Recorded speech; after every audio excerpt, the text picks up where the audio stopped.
क्या कभी आपने सोचा है कि जिस इंसान को आप सबसे ज्यादा प्यार करते हो, वही इंसान एक दिन आपकी सांसें छीन ले? क्या कभी आपने कल्पना की है कि किसी घर के बाहर सब कुछ सामान्य दिखे, लेकिन उसी घर के अंदर फ्रिज में एक ऐसा राज छिपा हो जिसे सुनकर इंसानियत भी कांप उठे? क्या आपने कभी सोचा है कि एक लड़की जो अपने प्यार के लिए परिवार तक छोड़ दे, वही प्यार उसकी जिंदगी का सबसे बड़ा जाल बन जाए? और क्या सच में प्यार इतना अंधा हो सकता है कि इंसान खतरे के हर इशारे को नजरअंदाज कर दे? दोस्तों, नमस्कार। आप देख रहे हैं निर्भय रिपोर्टिंग। आज हम जिस केस की बात करने जा रहे हैं, उसने सिर्फ दिल्ली ही नहीं, पूरे देश को झकझोर कर रख दिया था। यह कोई फिल्मी कहानी नहीं, ये कोई मनगढ़ंत किस्सा नहीं, बल्कि एक ऐसा सच्चा मामला है जिसने लोगों को रिश्तों, भरोसे और प्यार के नाम पर छिपे खतरे के बारे में सोचने पर मजबूर कर दिया। यह कहानी है 27 साल की श्रद्धा वालकर की और उसके लिव इन पार्टनर आफताब अमीन पूनावाला की। लेकिन दोस्तों, यह सिर्फ एक हत्या की कहानी नहीं है। यह कहानी है भरोसे के कत्ल की। यह कहानी है एक ऐसे चेहरे की जो बाहर से सामान्य था, लेकिन अंदर से खतरनाक। और यकीन मानिए, इस कहानी का हर मोड़ आपको सोचने पर मजबूर कर देगा। कहानी की शुरुआत होती है महाराष्ट्र के पालघर जिले के वसई इलाके से। श्रद्धा एक साधारण परिवार से ताल्लुक रखती थी। हंसमुख स्वभाव, सपने देखने वाली, अपनी जिंदगी अपने तरीके से जीना चाहने वाली लड़की। परिवार चाहता था कि बेटी सुरक्षित रहे, खुश रहे और एक अच्छा भविष्य बनाए।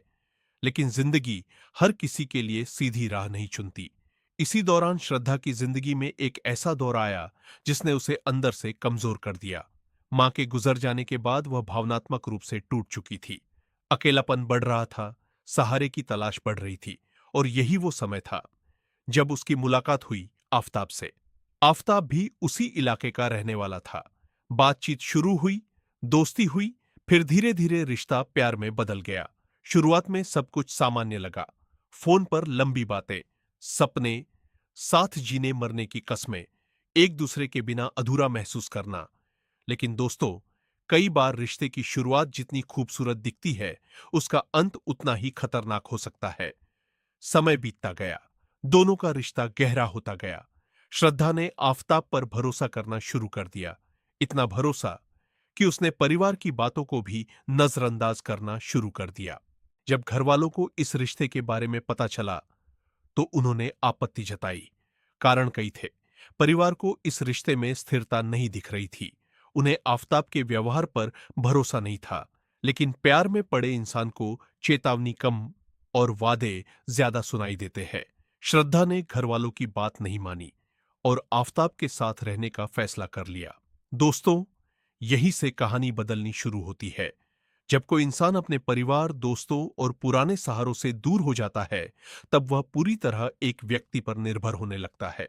और अगर सामने वाला व्यक्ति गलत निकले, तो जिंदगी नरक बनते देर नहीं लगती। धीरे धीरे रिश्ते में झगड़े शुरू हुए, कंट्रोल शुरू हुआ, गुस्सा, अपमान, दबाव और कथित तौर पर हिंसा भी। बाहर से दोनों एक कपल दिखते थे, लेकिन अंदर बहुत कुछ टूट रहा था। बताया जाता है कि श्रद्धा ने पहले भी शिकायत की थी कि उसे धमकाया जाता है, मारा जाता है, डराया जाता है। सोचिए दोस्तों, जब कोई लड़की पुलिस तक पहुंचे, तो इसका मतलब होता है कि दर्द बहुत बढ़ चुका है।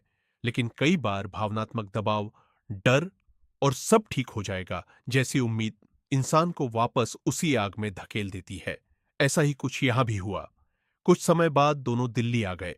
राजधानी में नई जिंदगी शुरू करने का फैसला लिया गया। शायद श्रद्धा को लगा होगा, शहर बदलने से हालात बदल जाएंगे, लेकिन शहर बदलने से इंसान का स्वभाव नहीं बदलता।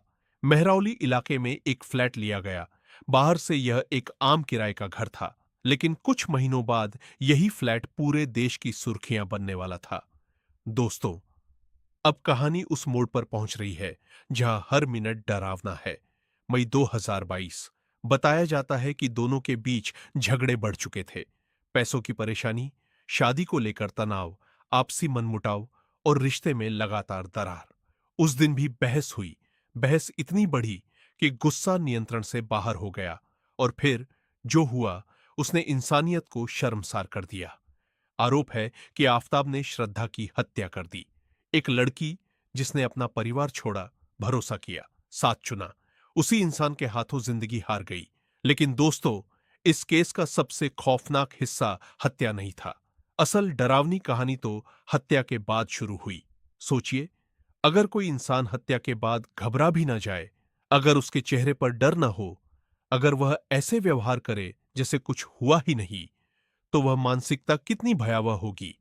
जांच में सामने आया कि शव को ठिकाने लगाने के लिए बेहद खौफनाक योजना बनाई गई।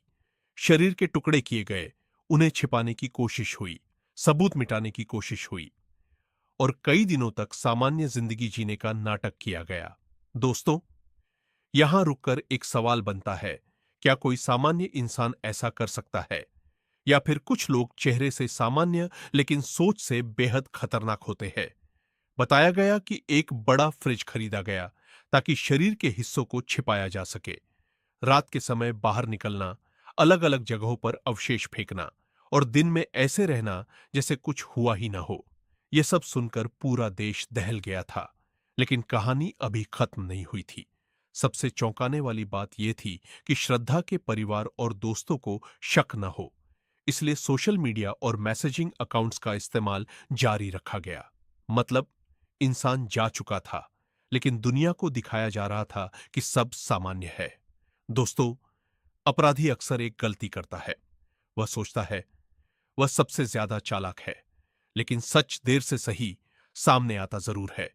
जब परिवार को लंबे समय तक श्रद्धा से कोई संपर्क नहीं हुआ, चिंता बढ़ी। दोस्तों ने भी सवाल उठाने शुरू किए।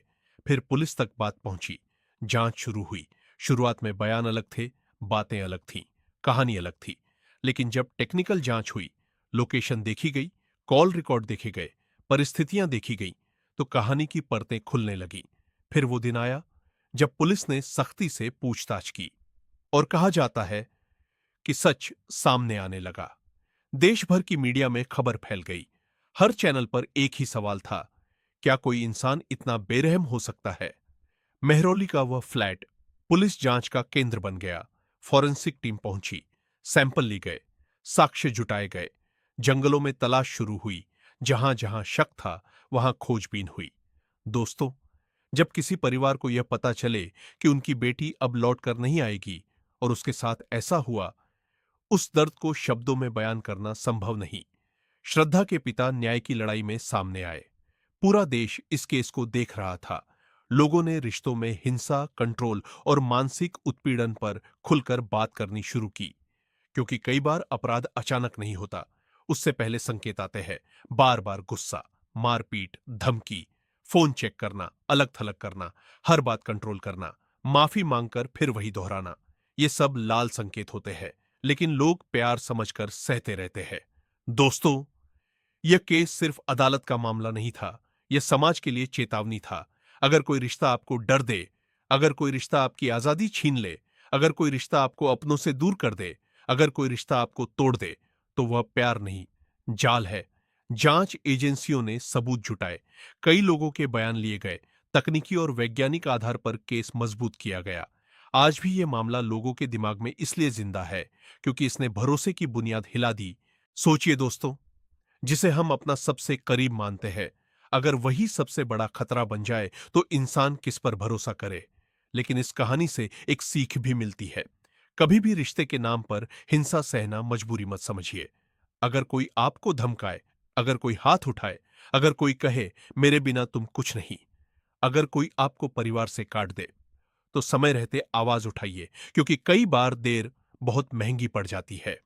श्रद्धा वालकर का नाम आज सिर्फ एक केस नहीं, बल्कि एक चेतावनी बन चुका है। यह चेतावनी है उन सभी लोगों के लिए जो टॉक्सिक रिलेशनशिप में फंसे हैं और सोचते हैं कि सब एक दिन ठीक हो जाएगा। नहीं दोस्तों, हर चीज समय से पहले पहचाननी पड़ती है और अगर गलत इंसान को सही समझ लिया जाए तो कीमत जिंदगी भी हो सकती है। आज का समाज तभी सुरक्षित बनेगा जब लोग रिश्तों में लाल संकेतों को पहचानेंगे और पीड़ित व्यक्ति का साथ देंगे, उसे दोष नहीं देंगे। दोस्तों, आप इस केस के बारे में क्या सोचते हैं?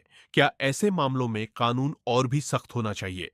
क्या परिवार और दोस्तों को शुरुआती संकेतों पर ज्यादा ध्यान देना चाहिए? अपनी राय कमेंट में जरूर बताइए। अगर आपने यह वीडियो अंत तक देखा तो आप समझ चुके होंगे कि यह सिर्फ एक क्राइम स्टोरी नहीं, बल्कि जिंदगी की बहुत बड़ी सीख है। ऐसी ही सच्ची, गहरी और झकझोर देने वाली खबरों के लिए जुड़े रहिए निर्भय रिपोर्टिंग के साथ। वीडियो पसंद आया हो तो लाइक करें, शेयर करें और चैनल को सब्सक्राइब करना बिल्कुल मत भूलिए। मिलते हैं अगली रिपोर्ट में। तब तक सुरक्षित रहिए, सतर्क रहिए। जय हिंद।